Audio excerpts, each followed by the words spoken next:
శ్రీ పరాభవనామ సంవత్సరంలో వృశ్చిక రాశి వారికి ఎలా ఉంది తెలుసుకోబోతున్నాం. ముందుగా వృశ్చిక రాశి వారికి శుభాకాంక్షలు, ఉగాది శుభాకాంక్షలు.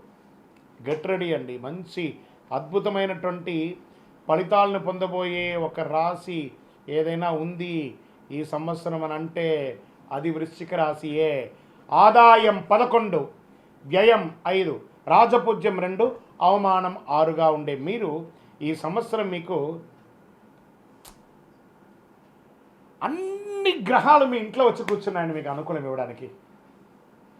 శని ఇస్తే ఎవరన్నా ఆపగలరా?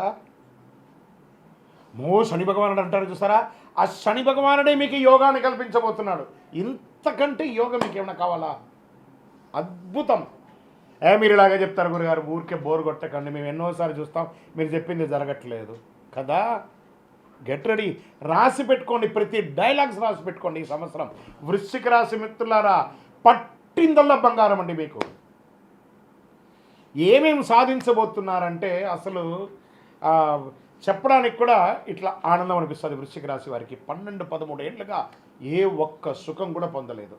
ఏదో జరుగుతుంది, జీవితం అంతా జరిగిపోతుంది అంతే. భార్యాభర్తల మధ్య సఖ్యత లేదు, ఆరోగ్యం బాగాలేదు, వ్యాపారం బాగాలేదు, ఉద్యోగం బాగాలేదు, సమాజం బాగాలేదు, ఎవరు చూసినా చెడుగా చెప్తున్నారు కదా. Full stop, big full stop పెట్టండి వృశ్చిక రాశి మిత్రులారా.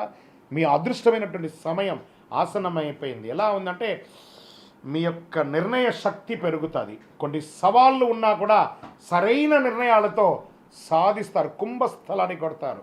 శని భగవానుడు ఈ సంవత్సరం మీనరాశిలో 5వ స్థానంలో శని వచ్చేసాడంటే అది జీవితంలో ఒక్కసారి జరుగుతుందండి. 5వ స్థానంలో శని రావడం అది మీకు వచ్చేసింది. ఆపగలడా ఇంక బిడ్డ భగవంతుడు? ఇట్లా ఇవ్వబోతున్నాడు బౌన్స్ బ్యాక్. మన చేతితో బంతిని గోడ కొడితే మన చేతి శక్తి కంటే గోడ శక్తి ఎక్కువ. 1000 రెట్లు, 1,00,000 రెట్లు, కోట్ల రెట్లు తిరిగి మనకు అనుగ్రహంగా రాబోతుంది. ఎలా? ఆర్థికంగా సంపన్నమవుతారు. Multiple income source. చెప్పకండి గురుగారు, మాకు నేను ఒక చిన్న ఉద్యోగిని, నాకేమొస్తుంది? నువ్వు చిన్న ఉద్యోగంలో ఉంటే కాదు, క్విట్ ద జాబ్, స్టార్ట్ చేయండి ఒక చిన్న వ్యాపారం. 10,000, 20,000 జీతం మానేయండి, వ్యాపారం స్టార్ట్ చేయండి, చూడండి ఎలా ఉంటుందో. ఎక్కడి నుంచి పెట్టుబడి? అప్పు చేసి అప్పవ్వండి.